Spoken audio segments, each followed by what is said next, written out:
Bagi's Kitchen Mormilagai. இன்னைக்கு நம்ம பார்க்க போறது ஒரு evening tea time snack bread bajji stuffed bread bajji. அது எப்படி பண்ணலாம், அதுக்கு என்னெல்லாம் இன்கிரீடியன்ட் தேவைன்னு பார்க்கலாம். வாங்க வீடியோக்குள்ள நம்ம பண்ண போகிறது bread bajji or bread pakoda. அதுக்கு ஃபஸ்ட்டு நான் ஒரு 6 ஸ்லைஸ் பிரெட் எடுத்து வச்சுருக்கேன். அதே மாதிரி சீஸ் எடுத்து வச்சுக்கோங்க. அப்புறம் கடலை மாவு, அரிசி மாவு, நம்ம யூஸ்வலாக பஜ்ஜி கலப்போம்ல அந்த மாதிரி தான். இப்போ வந்து ஒரு பாத்திரத்தில் கடலை மாவு சேர்த்துக்கலாம். முதல்ல நான் சேர்த்துக்க போகிறது கடலை மாவு 1 கப் அளவுக்கு ஃபஸ்ட்டு சேர்த்துக்கலாம். என்னடா இது வர மாட்டேங்குது. கொஞ்சமாக ஒரு 2 டேபிள் ஸ்பூன், 1 கப் கடலை மாவுக்கு 2 டேபிள் ஸ்பூன் அளவுக்கு அரிசி மாவு சேர்த்துக்கலாம். சேர்த்துட்டு இந்த மாவுக்கு தேவையான அளவுக்கு உப்பு சேர்த்துக்கிறேன். நான் இதில் வந்து கொஞ்சமாக வந்து காரப்பொடி சேர்க்குறேன். ஆப்ஷனல், நீங்கள் வேண்டாட்டி அவாய்ட் பண்ணிக்கலாம். அதுக்கப்புறமா ஒரு 1/4 டீஸ்பூன் அளவுக்கு மஞ்சள் பொடி சேர்த்துக்கலாம். இப்போது ஒரு 1/2 டீஸ்பூன் அளவுக்கு ஓமம் வந்து கையில் நல்லா கசக்கிட்டு சேர்த்துக்கோங்க. இப்போது இதெல்லாம் கொஞ்சம் திக்காக பஜ்ஜி மாவு மாதிரி நம்ம கலந்துக்க போகிறோம். ஃபஸ்ட்டு ட்ரை சாமானு போட்டுருவோம் இல்லையா, இதெல்லாம் ஒரு மிக்ஸ் பண்ணிக்கலாமா. அதுக்கப்புறம் நம்ம கொஞ்சம் கொஞ்சமாக தண்ணி சேர்த்து கொஞ்சம் திக்கான தோசை மாவு கன்சிஸ்டன்சியில் இதை கலந்துக்கணும். தண்ணி சேர்த்துட்டு நல்லா மிக்ஸ் பண்ணிக்கலாம். முதல்ல கட்டி இல்லாமல் மிக்ஸ் பண்ணி வச்சுக்கோங்க. இப்போது இந்த அளவுக்கு கரைச்சி எடுத்துக்கலாம். நல்லா திக்காகவே இருக்கட்டும், தண்ணி ஆக்கிடாதீங்க, அப்புறம் ப்ரெட்டில் ஒட்டாது. இந்த அளவுக்கு திக்காக இருக்கட்டும். இப்போ நான் வந்து இந்த ப்ரெட்டோட கார்னர்ஸ்லாம் ஃபஸ்ட்டு கட் பண்ணிக்க போகிறேன். கார்னர்ஸும் எடுத்துட்டேன். இந்த கார்னர்ஸ் தூக்கி போட்டுறாதீங்க. இது நீங்கள் மிக்சியில் கிரைண்ட் பண்ணிவிட்டு தவாவில் ஒரு 2 நிமிஷம் அளவுக்கு சூடு பண்ணிட்டோம் அப்படின்னா இது வந்து நம்ம வந்து பிரெட் க்ரம்ஸாக ஸ்டோர் பண்ணி வச்சுக்கலாம் ஃப்ரிட்ஜில். ரொம்ப நல்லாயிருக்கும். நம்ம கட்லெட் அந்த மாதிரி எது பண்ணுறச்சும் இது பிரெட் க்ரம்ஸாக சேர்த்துக்கலாம். இங்கே 6 ஸ்லைஸ் ப்ரெட்டுக்கு 3 ஸ்லைஸ் அளவுக்கு சீஸ் எடுத்து வச்சுருக்கேன். இங்கே வந்து இந்த மாவில் நம்ம ஏன் ஓமம் போட்டோம் அப்படின்னா, நம்ம கடலை மாவுலாம் சேர்க்கறதுனால டைஜஷனுக்கு ரொம்ப நல்லது. நம்ம ஓமம் சேர்க்கறச்ச இப்போது இங்கே இது ஃப்ரை பண்ணுறதுக்கு எண்ணெய் சூடு பண்ணிகிட்ருக்கேன். இந்த கேப்பில் நம்ம இதை வந்து ஸ்டஃப் பண்ணிக்கலாம். ஒரு ஸ்லைஸ் ப்ரெட் எடுத்துகிட்டு அது உள்ளே இந்த ஒரு ஸ்லைஸ் சீஸை வச்சுக்கோங்க. அதுக்கு மேலே இன்னொரு ஸ்லைஸ் வச்சுட்டு இப்போ இதை வந்து நம்ம ட்ரையாங்கிளாக கட் பண்ணிக்கலாம். இந்த மாதிரி இதை ஸ்டஃப் பண்ணி கொஞ்சம் அழுத்திக்கோங்க. அழுத்திட்டு இப்போ வந்து இதை ட்ரையாங்கிளாக கட் பண்ணியிருக்கேன். இந்த மாதிரி கட் பண்ணி எடுத்து வச்சுக்கோங்க.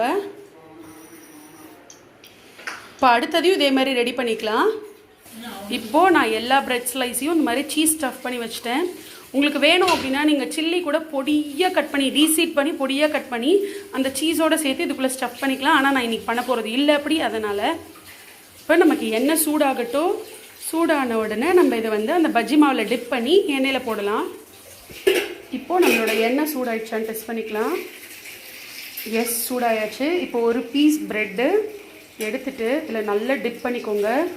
எல்லா பக்கமும் அந்த ப்ரெட்டில் இந்த கடலை மாவு படணும். இது மாதிரி டிப் பண்ணி இதை அப்படியே நம்ம அந்த சுடுற எண்ணெயில் சேர்த்துக்கலாம். நல்ல ஃப்ரை ஆகட்டும். 2 பீஸாக மட்டும் போடுங்க, அதுக்கு மேலே போடாதீங்க. இன்னொரு பீஸ் அதே மாதிரி ப்ரெட்டை எல்லா பக்கமும் அந்த கடலை மாவு மிக்சரில் சேர்த்துக்கோங்க. சேர்த்துட்டு இப்போ அதையும் எண்ணெயில் சேர்த்துக்கலாம். இது நல்லா ஃப்ரை ஆகட்டும். முன்னாடியே ப்ரெட்டு தூக்கி கடலை மாவு மிக்சரில் போட்டிங்கன்னா கரைஞ்சி போயிடும் ப்ரெட்டு. அதனால் ப்ரெட்டை வந்து எப்போ எண்ணெய்க்குள்ளே போடுறோமோ அப்போ மட்டும் டிப் பண்ணி இதுக்குள்ளே போட்டால் போதும். ஒரு 1 மினிட் ஆயாச்சு. இப்போ கொஞ்சம் லைட்டாக அதை ஒரு பக்கம் வேக விட்டதுக்கப்புறம் இப்போ திருப்பி போட்டுக்கலாம். சீக்கிரமே வெந்துடும். ஏன்னா இது ப்ரெட்டுங்கிறதுனால வெறும் அந்த கடலை மாவு மட்டும் நமக்கு வந்து நல்ல கலர் மாறினா போகிறோம். பொறுமையாக இதையும் திருப்பி விட்டுக்கோங்க. இதுவும் ஒரு 1 மினிட் அளவுக்கு இந்த பக்கமும் குக் ஆகட்டும். இப்போது 2 பக்கமுமே குக் ஆயாச்சு. இதை எண்ணெயிலேருந்து ரிமூவ் பண்ணிட்டு நம்ம அடுத்த பேட்ச் போட்டுக்கலாம். எண்ணெயிலேருந்து எடுத்து வச்சிடலாம். இது சுட சுட சாப்பிட சூப்பராக இருக்கும். ஏன்னா உள்ளுக்குள்ளே சீஸ் இருக்கிறதுனால நீங்கள் வந்து இது ஒரு டீயோட இல்லாட்டி வந்து கெச்சப்போட கூட சாப்பிட சூப்பராக இருக்கும். இப்போ அடுத்த பேட்ச் போட போகிறேன். நல்ல இந்த கடலை மாவு அது மேலே ஃபுல்லாக கோட் ஆகணும். அந்த ப்ரெட்டில் கோட் பண்ணி ப்ரெட்டில் எல்லா பக்கமும் நனைஞ்சதுக்கப்புறம் திருப்பி நம்ம வந்து சொட்டை விட்டு எண்ணெய்க்குள்ளே சேர்த்துக்கலாம். பொறுமையாக சேர்த்துக்கோங்க. சீஸ் இருக்கிறதுனால நீங்கள் வந்து ப்ரெட்டை எல்லா பக்கத்துலேயும் கடலை மாவில் கோட் பண்ணிங்க அப்படின்னா தான் சீஸ் வந்து வெளியில் வராமல் இருக்கும், இல்லாட்டி சீஸ் வெளியில் வந்துடும்.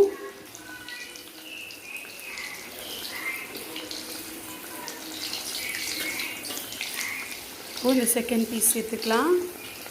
இதுவும் அதே மாதிரி நல்லா குக் ஆகட்டும். இப்போது அடுத்த சைடு திருப்பிட்டேன், இந்த சைடு குக் ஆகிடுச்சு. இது நல்லா சூப்பர் சாஃப்டாக இருக்கும், ஏன்னா ப்ரெட்டுங்கிறதுனால. அதே மாதிரி வெளியில் இருக்கிற கடலை மாவு வந்து உங்களுக்கு நல்ல கிறிஸ்பாகவும் உள்ளுக்குள்ளே சீஸ் வந்து செம்மையாக மெல்ட் ஆகி செம்மையாக இருக்கும். இதை நீங்கள் கண்டிப்பாக ட்ரை பண்ணி பாருங்கள் உங்கள் வீட்டில். இப்போது இது 2 பக்கம் வெந்தாச்சு. இந்த இதே எடுத்துகிட்டு இன்னொரு பேட்ச் நான் போட்டுக்க போகிறேன். நம்மளோட டேஸ்டியான ஈஸியான stuffed bread bajji, cheese stuffed bread bajji ready ஆகிடுச்சு. அதை நான் இன்றைக்கி கெச்சப்போட சர்வ் பண்ணியிருக்கேன். நீங்கள் டீ டைம் ஸ்நாக்ஸாக இது சாப்பிட்றதுக்கு ரொம்ப பிரமாதமாக இருக்கும். கண்டிப்பாக நீங்களும் உங்கள் வீட்டில் ட்ரை பண்ணி பாருங்கள். இது டேஸ்ட்டும் ரொம்ப அருமையாக இருக்கும். நான் இப்போ ஒன்று ட்ரை பண்ணி பார்க்க போகிறேன். இங்கே பாருங்கள், உள்ளுக்குள்ளே சீஸ் மெல்ட் ஆகி அப்படியே செம்மையாக இருக்குது. குழந்தைங்கள்லேருந்து பெரியவங்க வரைக்கும் எல்லாருக்கும் இது ரொம்ப பிடிக்கும். மறக்காமல் நீங்கள் உங்கள் வீட்டில் ட்ரை பண்ணி பாருங்கள். ஹோப் எல்லாருக்கும் இந்த வீடியோ பிடிச்சிருக்கும் அப்படின்னு நினைக்கிறேன். பிடிச்சிருந்தது அப்படின்னா லைக் பண்ணுங்கள், ஷேர் பண்ணுங்கள், கமெண்ட் பண்ணுங்கள். இதே மாதிரி ஒரு இன்ட்ரெஸ்டிங்கான வீடியோவில் அடுத்தது உங்களை சந்திக்கிறேன். இது வரைக்கும் நம்ம சேனலை சப்ஸ்கிரைப் பண்ணல அப்படின்னா சப்ஸ்கிரைப் பண்ணிக்கோங்க. பக்கத்துலேயே இருக்கிற பெல் ஐக்கனில் ஆல்ங்கிற ஆப்ஷன் சூஸ் பண்ணிக்கோங்க. என்னோடய அடுத்தடுத்த வீடியோஸோட நோட்டிஃபிகேஷன் உங்களுக்கு தெரியறதுக்காக.